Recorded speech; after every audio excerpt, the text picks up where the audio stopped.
It's a strange thing to hear your own eulogy spoken while you're still very much alive. It's stranger still when you realize that the death being announced is not of your body, but of the carefully constructed identity you believed was unshakable. It wasn't delivered in a church, with hushed tones and stained glass light filtering through ancient windows, casting holy shadows on grieving faces. There was no organ music, no flowers, no black-clad mourners dabbing at their eyes with embroidered handkerchiefs. It was in a university common room, that liminal space between classes where students gather to pretend they're more adult than they are. The air was thick with the smell of cheap coffee, the kind that comes from an industrial machine that hasn't been cleaned in months, and the particular cologne of ambition that young people wear when they think they're discussing ideas, but are really just performing intellectualism for each other. The priest was a boy I thought saw constellations in my soul, and the congregation was his two best friends, Marcus and James, boys whose names I knew but whose inner lives remained mysteries to me, as mine clearly had to them. I was the ghost, hovering just around the corner, my body pressed against the cold institutional wall, my heart hammering so loudly I was certain they could hear it. I had come back for a book I'd left behind, nothing more. A copy of The Second Sex that I'd been annotating in the margins, my thoughts in conversation with Beauvoir's. I wasn't supposed to hear anything, but the universe, it seems, has a dark sense of timing. He said I was nothing special. 3 words, a trifecta of annihilation. They didn't just break my heart. That would be too simple, too clean, too much like the romance novels that promise pain can be beautiful if it comes with the right soundtrack. A broken heart implies something was once whole, something that can perhaps be mended with time and ice cream and the therapeutic counsel of friends who tell you he wasn't worth it anyway. This was different. This was not a breaking. This was a demolition. It was the intellectual and emotional equivalent of taking a wrecking ball to a house you believed was a home, only to discover the foundation you'd felt so secure on was nothing but sand, and the walls you'd painted with your dreams were just paper, thin facades. The blueprints you thought you'd been following together, they existed only in your imagination. The pain was immediate, a physical blow to the sternum that stole my breath and made my knees weak. I actually had to steady myself against the wall. My vision tunneled. I could hear Marcus laugh, a casual throw, a way sound that suggested my annihilation was nothing more than a mildly amusing anecdote in his afternoon. "Come on, mate," he said. "You made her think she was special. That's a bit cruel, isn't it?" And Leo, the boy who had held my face in his hands just 2 weeks prior and told me I had galaxies in my eyes, responded with a verbal shrug I could practically see. "I don't know. She's nice enough. Smart, I guess, but nothing special. There are 100 girls like her here. 100 girls like her, like me. Interchangeable, unremarkable, forgettable. But what followed the pain was far more interesting, far more potent, far more dangerous to the girl I had been. It was a cold, clear, and utterly terrifying clarity. It was the kind of clarity that comes when the anesthesia of self-deception finally wears off, and you're forced to see the wound in all its grotesque reality. You see, up until that moment, that precise, demarcated moment when 3 words restructured my entire psychological landscape, I had built my identity within the reflection I saw in his eyes.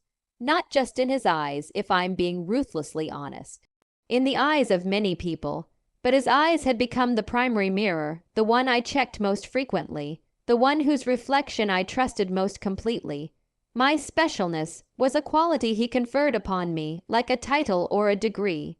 When he was attentive, I was interesting. When he laughed at my jokes, I was witty.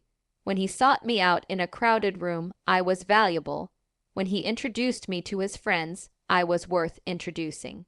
When he was silent, I was boring. When he was distant, I was clingy. When he was busy, I was demanding. The entire emotional and psychological economy of myself, worth was pegged to his currency, and I had no savings of my own. I had outsourced the entire job of myself, worth to a single, fallible human being who, it turned out, saw me as a pleasant but ultimately unremarkable accessory. I was a nice piece of furniture in the grand gallery of his life. Something comfortable, something occasionally useful, something you might point out to guests if they asked, but never the centerpiece, never the art.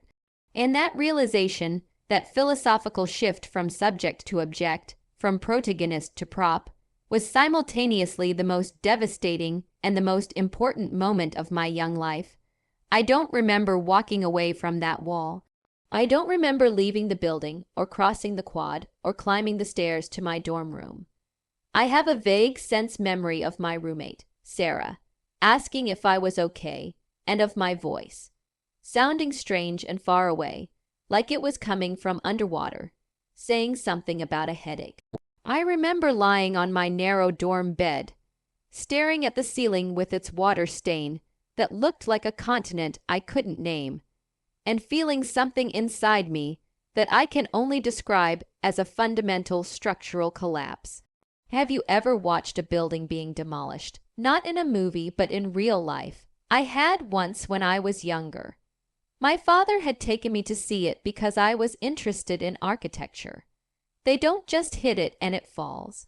They strategically place explosives at key support points, and then they detonate them in a precise sequence. And the building doesn't explode outward. It implodes inward, collapsing into itself, folding down into its own footprint. That's what was happening to me.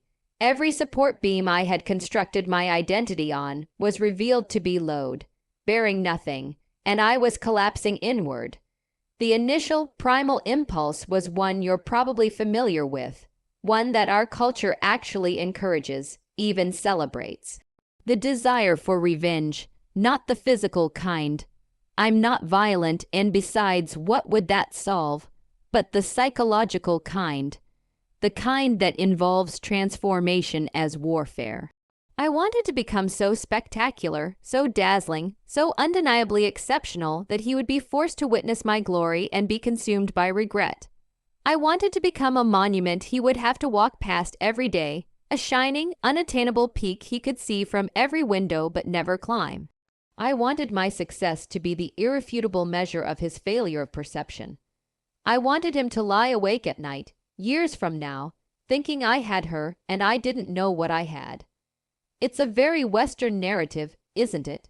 The underdog story, the revenge through success arc. You wrong me, I rise from the ashes like a phoenix in designer clothes. I prove you catastrophically wrong. I win. It's clean. It's satisfying. It's the fuel for 1,000 movie montages where the protagonist goes from crying on the bathroom floor to accepting an award in an elegant gown, while the person who wronged them watches from the cheap seats, drowning in their own regret. I spent days in this fantasy. I planned it out with the kind of meticulous detail usually reserved for military campaigns. I would lose weight. Not because I needed to, but because that's what the narrative demanded. I would become devastatingly beautiful, the kind of beautiful that makes people stop talking when you enter a room. I would excel academically, graduate with honors, get into a prestigious graduate program. I would publish papers, I would become known. I would date someone more attractive, more accomplished, more everything than Leo could ever be. I would construct a life so enviably perfect that it would serve as a permanent rebuke to his judgment. I even started. I signed up for the gym. I bought new clothes I couldn't afford. I started posting carefully curated photos on social media. Not many, just enough, always looking effortlessly happy, always surrounded by interesting people doing interesting things. I checked obsessively to see if he'd viewed them. He had, and that tiny hit of dopamine, the knowledge that he was watching, that he was seeing me seemingly thriving, felt like vindication. But that impulse, I soon realized, was just another cage. A prettier cage, perhaps, a cage with better lighting and a more flattering mirror, but a cage nonetheless. If I spent my life building a self that was designed to be a reaction to his dismissal, then he was still the architect. My entire existence would still be orbiting his sun, just from a greater, more impressive distance. The planet would be different, but the solar system would be the same. I would be a permanent resident of what I call the reactive state. It's a state of perpetual combat, where every achievement is a weapon and every success is a rebuttal. It's a state where you can never rest, because rest would mean he might forget about you, and being forgotten would be worse than being dismissed. It's a state where your victories are empty because they're not really yours. They're arguments in a debate he's not even having. It's exhausting, and more importantly, more fundamentally, it's inauthentic. It's still giving him the power to define the terms of my existence, even if I'm fighting against those terms rather than accepting them. I realized this about 3 weeks into my revenge through success plan, sitting in the library at 2 a.m., exhausted from another day of performing my new, improved self. I was reading, ironically, appropriately, Nietzsche's Beyond Good and Evil, and I came across his discussion of slave morality, of how defining yourself in opposition to something still means that thing controls you. The slave who lives to spite the master is still enslaved by the master's existence. And I thought, I am building a slave morality. I am defining my entire self-improvement project not by what I want to become, but by what will hurt him to witness. So I made a different choice, a more difficult, more philosophically rigorous, more terrifying one. I decided I would not become someone he would want. I would not become someone he would regret losing. I would become someone I could live with, someone I found fascinating, someone whose reflection in the mirror was more important than the reflection in anyone else's eyes. The goal was not to become special in the eyes of the world, or even in his newly humbled eyes. The goal was to become so whole, so entirely my own, so grounded in an internally generated sense of worth, that his opinion, or anyone's, for that matter, would become irrelevant data, like a weather report for a country I no longer lived in. This, I understood, was the real work, not the work of becoming impressive, the work of becoming whole. The process was not a montage. There was no uplifting music. There were no quick cuts from crying to thriving. It was slow, grueling, and often deeply, achingly lonely.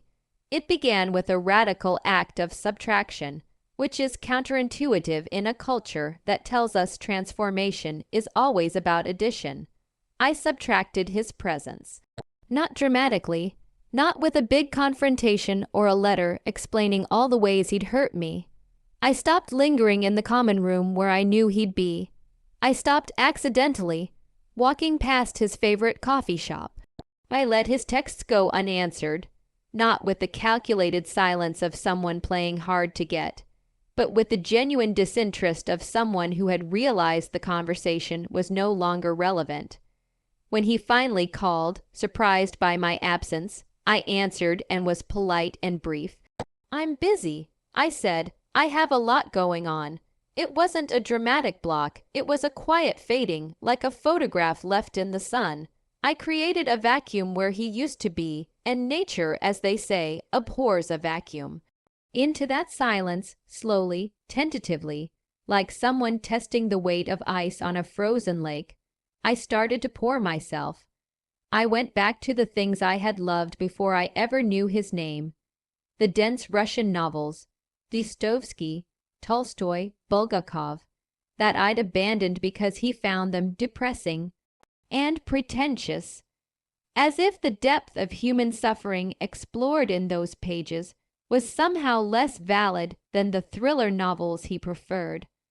I read the brothers Karamazov again, this time without feeling guilty about the time it took, without worrying that my intellectual interests made me unapproachable, and I wept at the end, not because I was sad, but because I had forgotten how it felt to be moved by art for its own sake, not as a performance for someone else.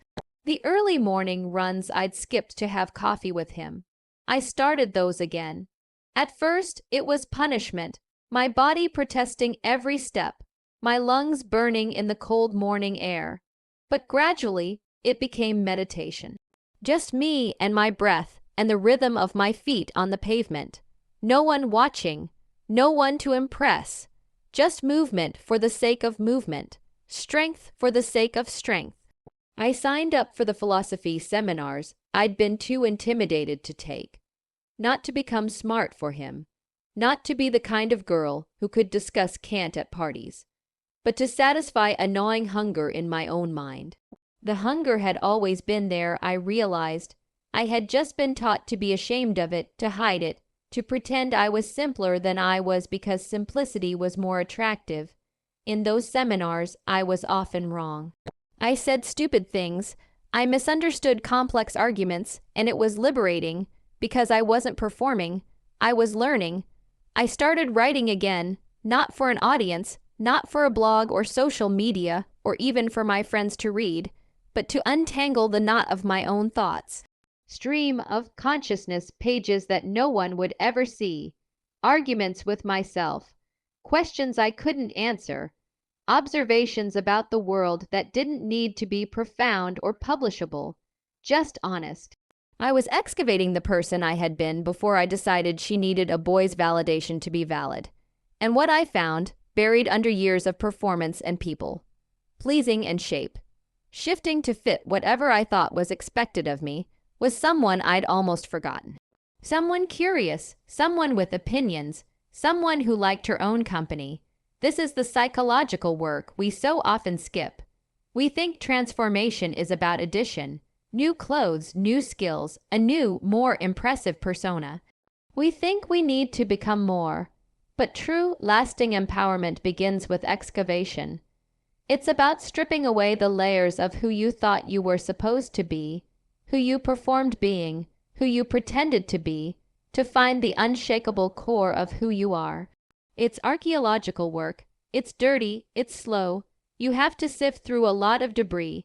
It's a tragic process in a way, because you have to mourn the death of that simpler validation, dependent self. You have to grieve the girl who believed in the fairy tale, who thought that being chosen by someone made her valuable, who built her entire emotional infrastructure on the foundation of someone else's approval. You have to bury her, and that's painful, because even though that self was built on sand, even though she was fundamentally unstable, she was also hopeful in a way this new self can never be again. She believed in easy answers. She believed that love could complete her. She believed that being special to someone was the same thing as being whole. Even as you're building a far more resilient reality for the woman she's becoming, you have to admit that something has been lost. A certain innocence, a certain willingness to surrender your self-definition to someone else because it feels like love. The months passed. I fell into a rhythm that was mine alone. I discovered that I liked waking up early, that the hours before the rest of the world woke were my most productive, most creative. I discovered that I actually preferred studying alone to studying in groups, that I learned better when I could think out loud without judgment. I discovered that I had been performing extroversion because I thought it made me more likable, but that I was actually, at my core, someone who needed significant time alone to recharge. I made new friends slowly, carefully. Not to replace the old ones, but because I was drawn to different kinds of people now. People who were interested in ideas rather than gossip.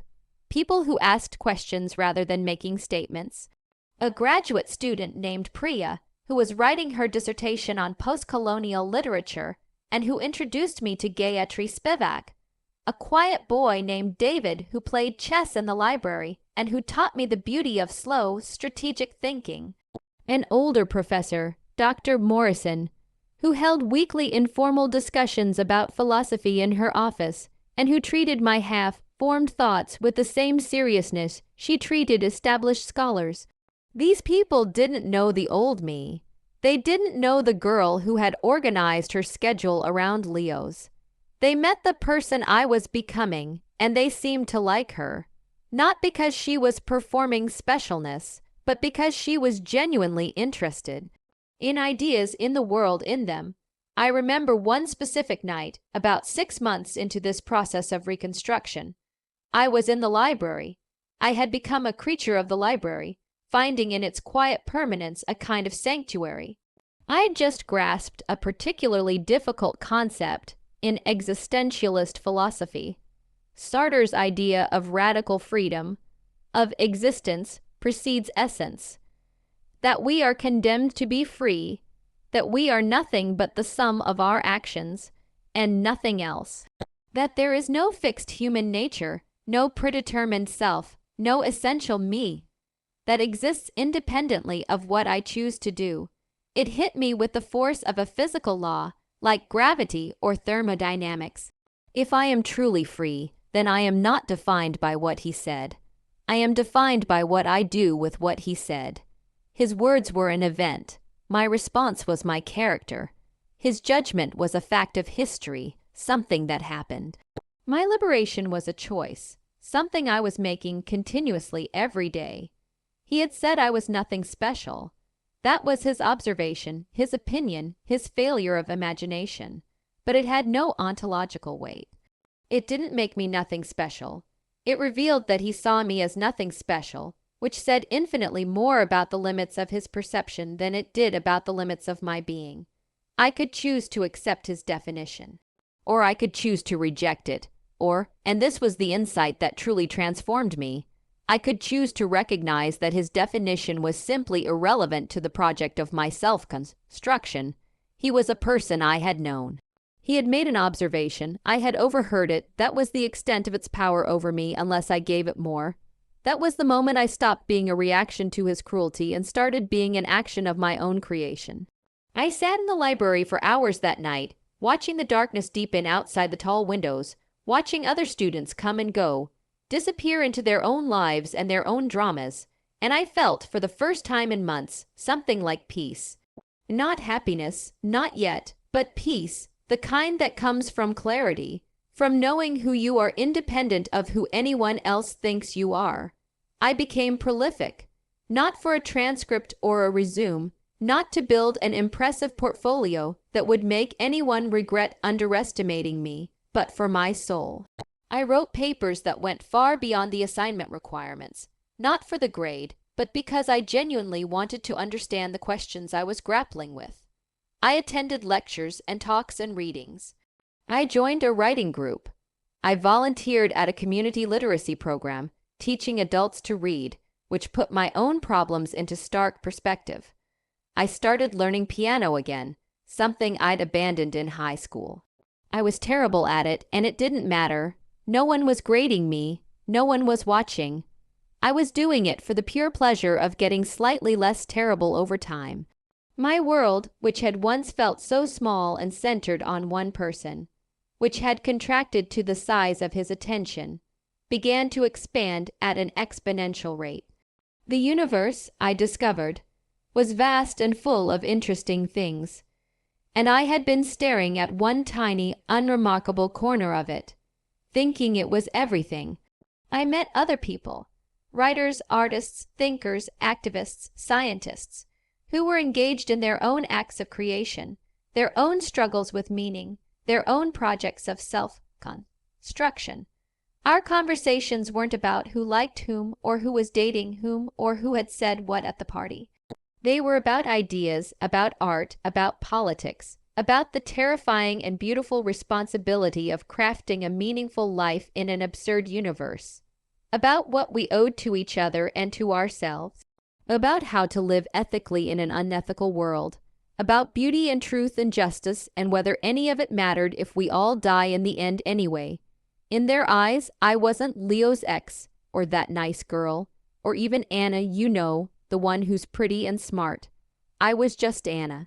I had thoughts, I had opinions, I had value that was generated internally, and therefore it could not be revoked by an external opinion. I was the mint, not the currency. I did, eventually, become someone he couldn't touch. But not in the way I had first imagined, not in the revenge fantasy I had indulged in those early, raw weeks. It wasn't that I was on a pedestal he couldn't reach, too high and too glorious for him to access. It wasn't that I had become so successful, or so beautiful, or so accomplished, that he would be forced to acknowledge his mistake. It was that I had moved to an entirely different plane of existence. Our worlds, which had once overlapped so completely that I couldn't imagine where he ended and I began, had diverged. We were living in parallel universes that no longer intersected. The things I cared about, the questions I found meaningful, the way I spent my time, the person I was becoming, all of it was incomprehensible in the language we used to speak together. I saw him again about a year later, at a university-wide symposium where I was presenting a paper on Simone de Beauvoir's Ethics of Ambiguity and its implications for contemporary feminist thought. I had worked on it for months, not because I thought it would impress anyone, but because the questions it raised genuinely fascinated me. I wanted to understand them better. The presentation was a way to test my thinking, to see if it held up under scrutiny. He was in the audience. I saw him during my talk. His face a complex map of confusion, recognition, surprise, and yes, a flicker of what might have been regret. He was sitting near the back, next to Marcus, both of them looking distinctly uncomfortable in a room full of people who were taking my ideas seriously. But the most profound thing I felt in that moment wasn't victory. It wasn't satisfaction or vindication or I told you so. It wasn't even the pleasure of knowing he was watching me succeed. It was something far more powerful and far more liberating. Distance, emotional distance. The kind of distance you feel when you look at a photograph of yourself from childhood and recognize the person but don't identify with them anymore. The person he had called nothing special was a ghost. She was a faint echo in a room he no longer had access to. She had been real once, vulnerable and hopeful and desperate for his approval, but she was gone now, not because she had transformed into someone impressive enough to prove him wrong, because she had been excavated away, layer by layer, until someone else emerged. Someone he had never met, someone he had no context for, someone whose inner world was so vast and complex and entirely her own that his three-word judgment was laughably, pathetically inadequate to describe any meaningful portion of her being. He couldn't touch me not because I was too high, but because I was too deep. I had built a fortress of self-knowledge, and the drawbridge was permanently up for anyone who did not recognize the sovereignty of my own soul. I had built a self that was not designed to be admired or envied or desired. I had built a self that was designed to be inhabited by me, only me. After the presentation, during the reception, he approached me. Of course he did. I could see it coming from across the room, could see him gathering his courage, could see Marcus trying to dissuade him. He walked up with a drink in his hand and that smile that used to make my heart race and said, "Anna, that was impressive. I didn't know you were interested in philosophy." And I looked at him, really looked at him, and I saw him clearly for the first time, not as the boy who held my worth in his hands, not as the architect of my destruction, not even as someone I needed to prove wrong, just as a person, a fairly ordinary person with ordinary thoughts and ordinary perceptions, and an ordinary inability to see beyond his own limited frame of reference. "There's a lot you didn't know," I said, not unkindly, not with any particular emphasis, just stating a fact. He seemed to want something from me in that moment, forgiveness, perhaps, or an acknowledgement of our shared past, or maybe an opening, a possibility that we could reconnect, now that I had become someone he found interesting. But I didn't have anything to give him, not anger, not forgiveness, not closure, just a polite smile and "It was good to see you," before I turned back to Dr.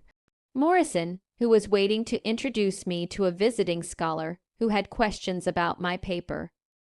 I watched him walk away, back to Marcus, watched them leave together, and I felt nothing but a distant, anthropological curiosity about who I had been when his opinion mattered. The tragedy isn't that he said what he said.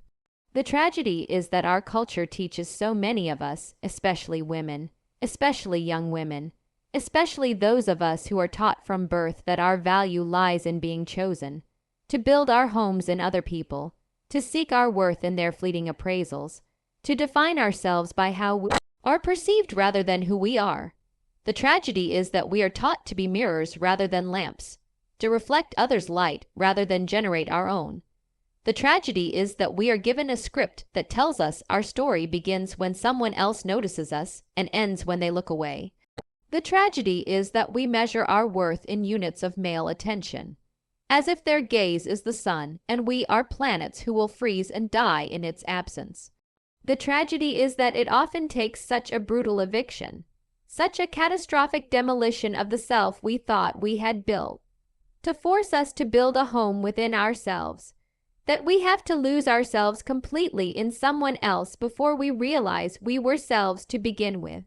So, if you are standing in the rubble of someone else's opinion right now, if you are hearing the echo of your own eulogy spoken by someone who you thought saw you, who you thought knew you, know this: their words are not the definition of you.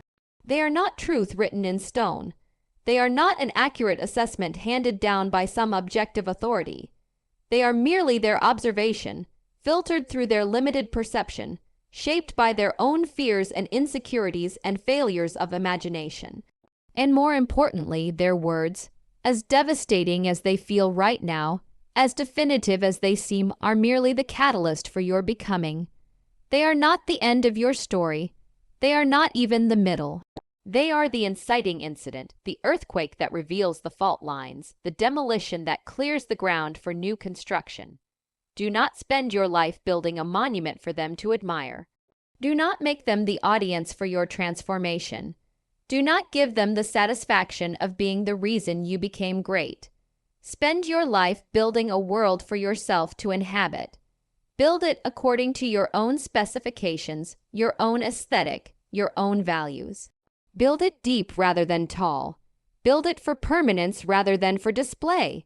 Build a self that is so fundamentally yours, so rooted in your own perception and your own values and your own sense of meaning, that it cannot be shaken by anyone's opinion, no matter how much you once loved them, no matter how much power you once gave them, because the most powerful person you can become is not someone they can't touch, but someone you yourself cannot be shaken by, someone who knows with absolute certainty that she is the architect of her own worth, someone who understands that special is not a quality others confer upon you, but a state of being you create through the relentless, difficult, beautiful work of becoming wholly, unapologetically, irrevocably yourself. And when you get there, and you will get there, though the journey is longer and harder than you think, you will look back on this moment, this demolition, this death that isn't a death, and you will recognize it for what it truly was. Not an ending, but a beginning. Not a loss, but a liberation. Not the moment you were broken, but the moment you were freed to build yourself anew. The girl who was nothing special is dead. Long live the woman who doesn't need to be special to anyone but herself.